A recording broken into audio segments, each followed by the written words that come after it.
Unallocated expenses, again another matter. So unallocated expenses, we can see the labor cost for administrative and general. It is 61,000, then reduced a bit in 1 month, and then increase again to 72,000, which is around, if you say per occupied room is 9, 4.6 and 4.11.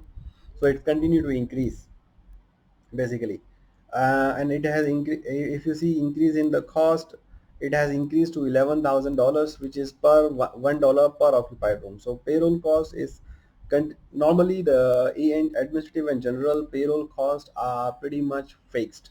It is not variable because they are not related to each other. Here you can see one way is negative, one way is plus, so we can make a reasonable assumption that in this hotel the payroll costs are fixed, not related to the revenue. So here we can assume, and we make this entire cost into fixed cost. So the latest cost multiply by $1.1 means 1.1 means 10% increase. So the cost is 72,000 multiplied by 72,000 multiplied by 1.1, 10% increase. So now we can say it's increased. Hmm. Sorry.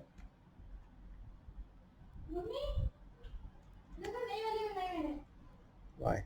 Oh,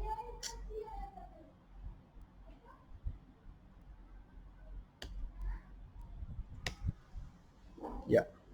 Okay. So administrative and business is 0. So we can make it 0. We can continue to make it 0. We have other maintenance and administrative expenses, which is increasing based on the business levels here. So we can see here per per business increase per occupied room, it's continued to increase at 3.4, 4.4 or 3.6. So we can easily say on an average, let's say $3.5 is fixed. Now the fixed portion was, let's say, okay, 4.46. So we can reduce $4 means 6,400 into 4.6. So 4.6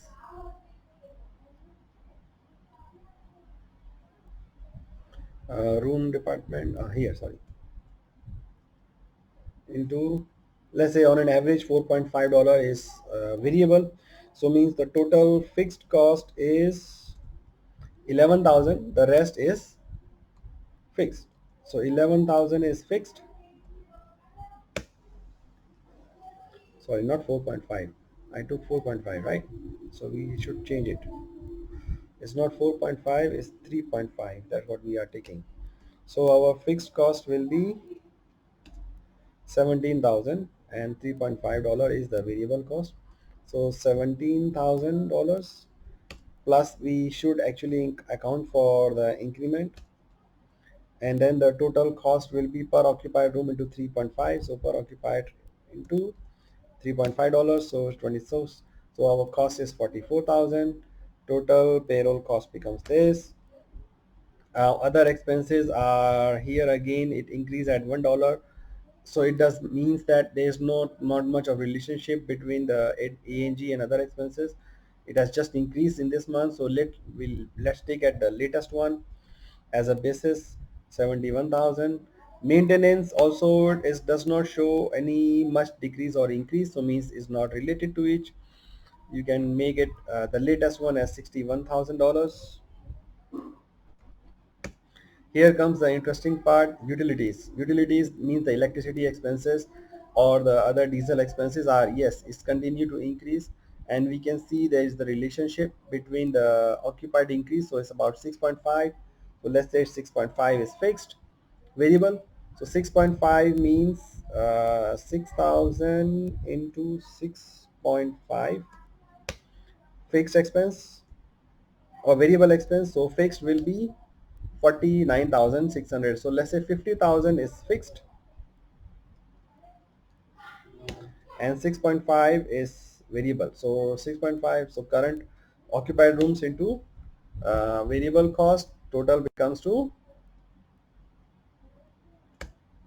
So total cost becomes 98,000, total 238, total undistributed expenses at 124 plus, sorry,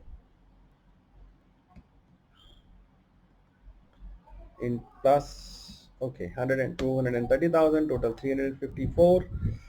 Gross operating profit is our undistributed total departmental contribution. Yes, here minus undistributed expenses becomes 140,000. And then the management fee, here we can see we are charging 8% as a management fee.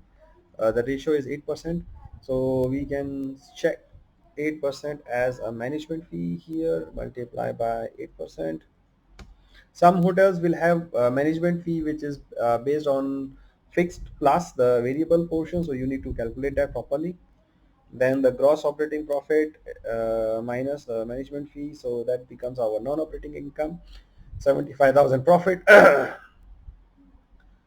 Foreign exchange gain loss is unrelated, but here you can say per occupied room is minus 1.16 and 0.110 in the recent year. Since it's a small amount, we can assume at minus 0.10 and an on average. So that makes it 750. Rental is none. Property tax is very minimal, 0.3%, 0.2% per occupied room at the currently. So zero point 0.3, let's say. So we can fix T4, I think, then it's easier. And then yeah, to yeah, 2000. Sorry, it's 400. 0.03. Okay, 0.03. Yes, property insurance is increasing. Property insurance usually is fixed. So let's take the latest one for $18,000 as a fixed cost. $18,000. The total cost is coming fixed plus variable cost as,